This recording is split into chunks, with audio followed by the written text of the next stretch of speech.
Miqtë të dashur, rikthyem sërish bashkë pas një bloku publicitar, e tani është radha për rubrikën tonë të përjashme, e vërtet e pa vërtet. Se çka ka të vërtet për artistët tanë, e ndjekim bashkë vetëm pas pak.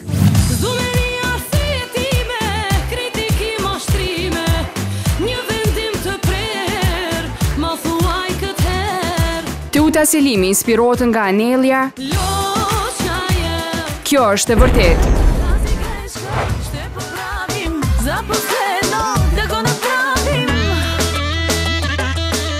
Kënga Loçka jeme, këngëtarës Teuta Selimi ka nota shumë të ngjashme me këngën Proba Greshka, projekt ky i këngëtarës bullgare Anelia.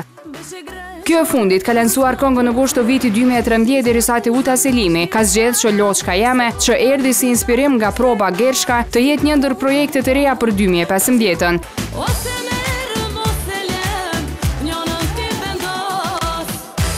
Megjithatë, Teuta nuk është e vetmi artiste që u influencua nga Bullgaria, pasi kohë më parë në po të njëjtin projekt pati gisht edhe Dafina Dauti në këngën S'ka rëndësi.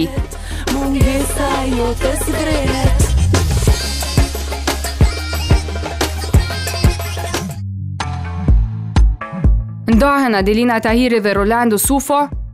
Kjo është shumë e vërtetë. Dashuria në mes të Adelinës dhe Rolandit shpesh herë u ngacmua nga thashëthëme të ndryshme, saqë edhe i fejuan, duke dashur t'u aprishin rahatin dyshës.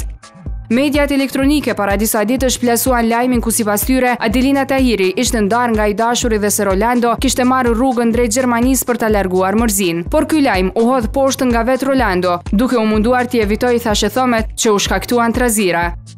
Mirë po Adelina thot të kundërtën në Rolandit, ata janë ndarë dhe nuk janë në lidhje tash e 2 muaj.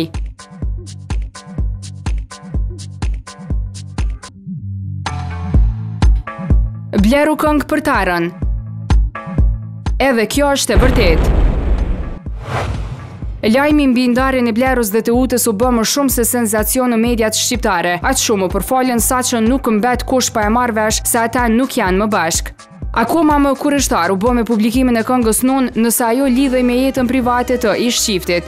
Edhe këtë e morëm vesh. Bleru Muharremi tani është në përgatitje të projektit më të ri, i cili gjithashtu lidhet me jetën e tij, e pikërisht me më të dashurën. Ai ka realizuar një këngë për Tarën, e që ende nuk dihet nëse projekti do të pajiset edhe me videoklip. Megjithatë, Bleru nuk është i pari e as i vetmi që i krijoi këngë të bijës.